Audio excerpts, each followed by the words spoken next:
Hey,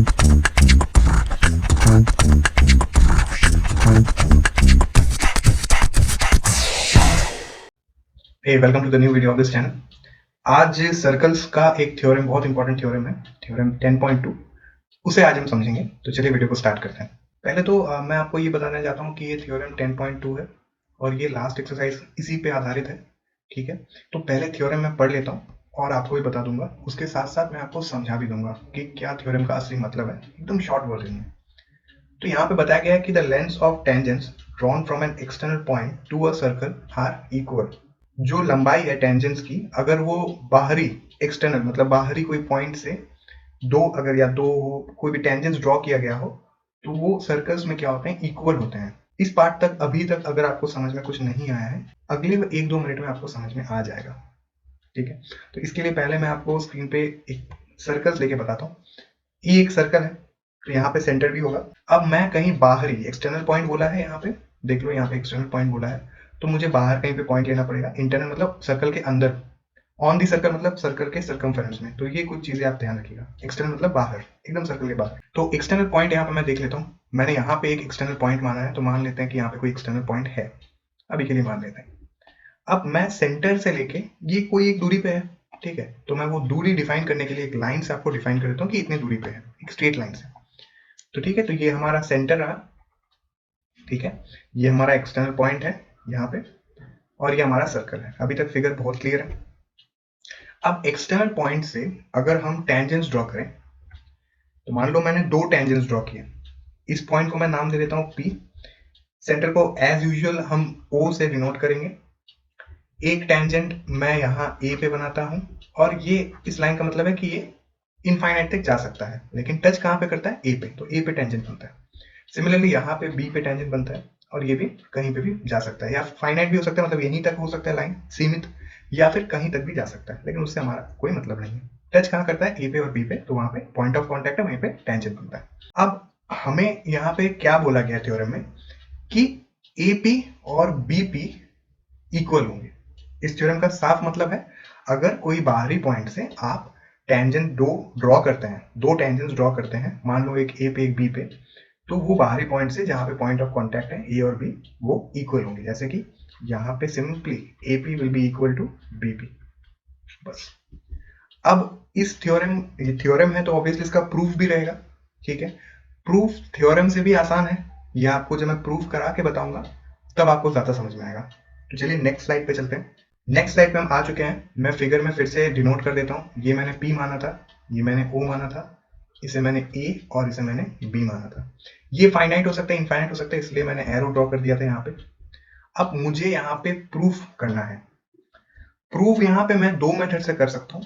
दोनों method बहुत simple है, और दोनों मेथड आपने पहले पढ़ा है। एक है पाइथागोरस थ्योरम का मेथड, और एक है कॉन्ग्रुएंट ट्रायंगल का मेथड।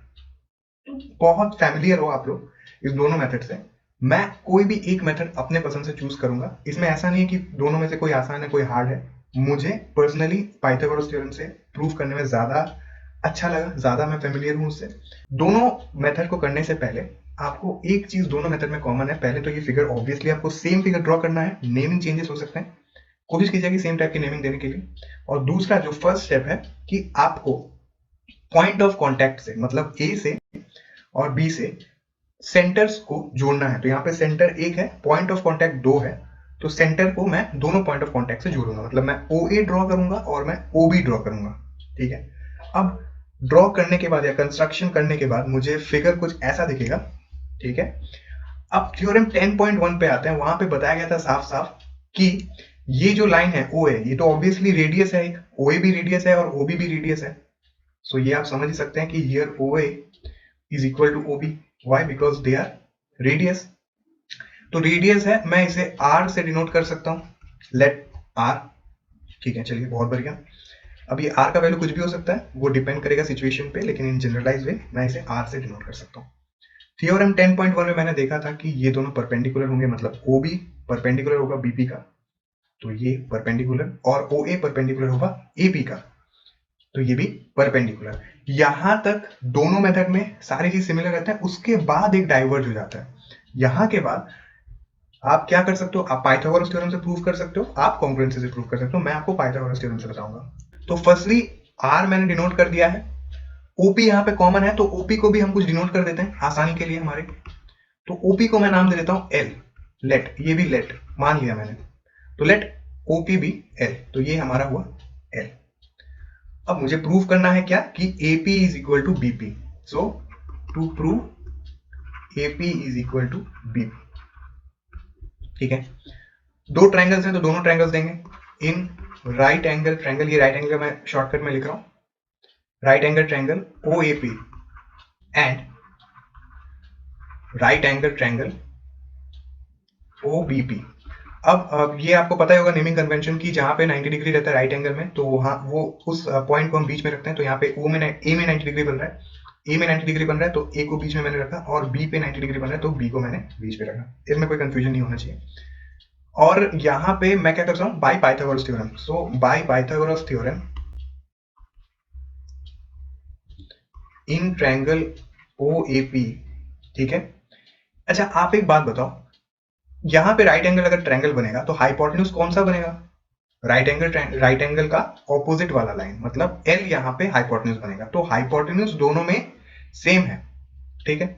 हाइपोटेन्यूज दोनों में सेम है। अब बहुत सारे बच्चे अभी तक समझ गए होंगे, अच्छा हाइपोटेन्यूज सेम है मतलब तो ट्रिपलेट भी सेम होगा, ट्रिपलेट सेम होगा तो जो बेस होगा वो दोनों का इक्वल होगा, ठीक है। नहीं तो ऐसा तो नहीं हो सकता कि आप 4 से -2 करो तो 2 नहीं आएगा, 3 आएगा, एक में 3 आएगा और एक में 1 आएगा, ऐसा तो नहीं हो सकता। अगर आप 4 से 2 माइनस करो तो दोनों में 2 ही आएगा, दोनों केस में। सो यहाँ पे आर है, यहाँ पे एल है, तो मैं यहाँ पे लिख सकता हूँ कि आर स्क्वायर प्लस क्या का स्क्वायर, एपी का स्क्वायर। यहाँ पे गलती से भी एल का स्क्वायर मत लिखना, क्योंकि एल यहाँ पे हाइपोटेन्यूज है, ठीक है। तो एल को हम यहाँ पे लिखेंगे एल स्क्वायर, ठीक है। Hence AP square will be equal to L square minus R square. AP will be equal to L minus R. ये स्टेप में मैं हमेशा कभी भी स्किप नहीं करता, प्लस माइनस में जरूर लिखता हूँ, और उसके बाद मैं बताता हूँ कि प्लस क्यों होगा और माइनस क्यों नहीं होगा, क्योंकि लेंथ है, लेंथ कभी माइनस में नहीं होता है। सो एल माइनस आर, लेकिन इस स्टेप में मैं हमेशा प्लस माइनस लिखता हूँ, ये एक गुड प्रैक्टिस है, ठीक है। तो एपी का वैल्यू आ गया हमारा एल माइनस आर। अब यूनिट कुछ भी हो सकता है, तो मैं यहाँ पे लिख देता हूँ यूनिट, कुछ भी हो सकता है। सो सिमिलरली अगर आप देखें तो in triangle O B P by Pythagoras theorem only, आपका आंसर क्या आएगा यहाँ पे, सेम पाइथागोरस थ्योरम का आप जस्ट लिखोगे, तो R square plus B P square is equal to L square, hence B P will be also equal to, मैं स्टेप जंप कर रहा हूँ, बाकी स्टेप्स तो सेम होंगे, एल माइनस आर। सो अगर यहाँ पे भी एल माइनस आर यूनिट है, यहाँ पे भी एल माइनस आर यूनिट है, ठीक है, तो यहाँ पे जाहिर सी बात है कि AP will be equal to BP, और अगर AP will be equal to BP हुआ तो ये हमारा क्या है, थ्योरम प्रूव हो गया। थ्योरम तो प्रूव करना ही है, क्योंकि थ्योरम है ही, वो बता के दिया कि थ्योरम है, तो प्रूव है ऑलरेडी। तो मैंने, अगर आपको टीचर कभी पूछे, बहुत ही सिंपल है, मैंने बताया था 3 स्टेप मेथड है, ठीक है। और कॉमन सेंस भी आप अगर अप्लाई करोगे तो वही 4 - 2 = 2 दोनों केस में, उससे ही आप समझ ही सकते हो पहले। तो आप ऐसे एग्जाम में लिख सकते हो थोड़ा सा जाके, या आप टीचर अगर कभी पूछे तो आप वो भी बता सकते हो। अब नेक्स्ट जो मेथड है वो मैं आपको हिंट दे दूंगा कैसे करना है, वो आपको करना है। उससे भी ये जो मेथड मैंने बताया है, मुझे लगता है वो मेथड इससे भी ईजी है, ठीक है। तो चलिए स्टार्ट करता हूँ। आ गए नेक्स्ट स्लाइड पे, ठीक है। तो मैं फिर से नेम कर देता हूँ, यहाँ पे P मैंने नाम दिया था, यहाँ पे O, यहाँ पे A और यहाँ पे B। मैंने बताया था कि स्टेप सेम है, तो यहाँ पे 90 डिग्री मैंने ऑलरेडी कंस्ट्रक्ट कर रखा है, पाइथागोरस थ्योरम से मैंने आपको समझा दिया है। अब बारी आती है कॉन्ग्रुएंसी का, ट्रायंगल का कॉन्ग्रुएंसी का। तो कॉन्ग्रुएंसी में आपको एटलीस्ट थ्री चीज चाहिए, side angle, side side side side, ठीक है, एंगल साइड एंगल, ऐसा 3 चीज चाहिए आपको कोई भी। तो देखिए एक बात, ये रेडियस है OA, तो OA रेडियस है, OB रेडियस है, ठीक है। तो अगर आप यहाँ पे मान लो मैंने लिया है ट्रायंगल OAB, सॉरी P होगा यहाँ पे, ठीक है, OAP ये वाला ट्रायंगल ऊपर का, एंड ट्रायंगल OBP सिमिलरली। तो यहाँ पे फर्स्ट क्या होगा मेरा, OA will be equal to OB, why, because radius है, ठीक है, कुछ नहीं कर सकते इसमें। अब नेक्स्ट क्या है, नेक्स्ट ये है कि OP is equal to OP, क्योंकि भाई OP तो कॉमन है दोनों में, यहाँ पे भी देखो OP है और यहाँ पे भी देखो OP है, तो OP अगर कॉमन है तो आपको बस साइड में लिख देना है कि OP इज इक्वल कॉमन, ठीक है। अच्छा अब नेक्स्ट और क्या हो सकता है, नेक्स्ट ये हो सकता है कि भाई ये 90 डिग्री है, ठीक है, ये 90 डिग्री है।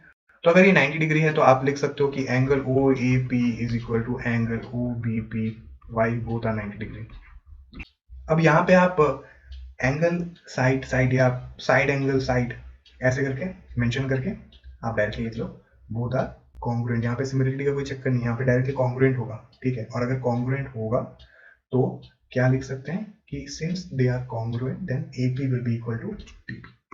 अब मेरा पर्सनल चॉइस है, मैं पाइथागोरस थ्योरम से करता हूँ। आपको लगे पाइथागोरस थ्योरम अच्छा तो आप उससे कर सकते हैं, आपको लगे कॉन्ग्रुएंसी आप उससे कर सकते हैं, किसी से भी करें। थ्योरम आपका प्रूव होना है, दो मेथड है। फर्स्ट स्टेप कॉमन है, जो रेडियस ड्रॉ करना है परपेंडिकुलर वो कॉमन है, ठीक है। और यहाँ पे 90 डिग्री क्यों हुआ ये भी आप चाहे तो लिख सकते हैं कि थ्योरम 10.1, ठीक है। आप यहाँ पे भी लिख सकते हैं, मैं शॉर्ट में लिख दे रहा हूँ, नहीं तो आप लिख सकते हैं पूरा थ्योरम में लिख सकते हैं, वो भी आप वहां पे मेंशन कर सकते हैं। Look at him, confronted, he runs away. Look at him there. Look at him, could not answer the questions. Could not answer the questions tonight.